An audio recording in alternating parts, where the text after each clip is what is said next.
Bilgen bolsam köymes idim, azabınga kalarım ne?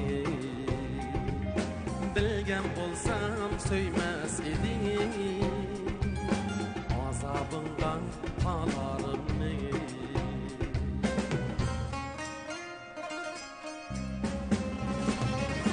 Sana kıydım, seni söyledim, yana özüm günahkarım, gözyaşlarım azabımdan,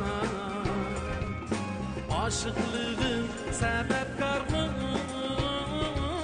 bana hemrah kaygı beder, gözlerimden kaldı nefret, yüreğimde yığır esrar,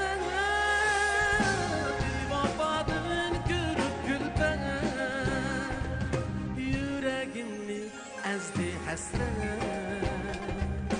bir vefadın görüp gülben, yüreğimni ezdi hasret, bir vefadın görüp gülben, bir vefadın görüp gülben.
Çavaklarımız, usulçularımız üçün yanırgay.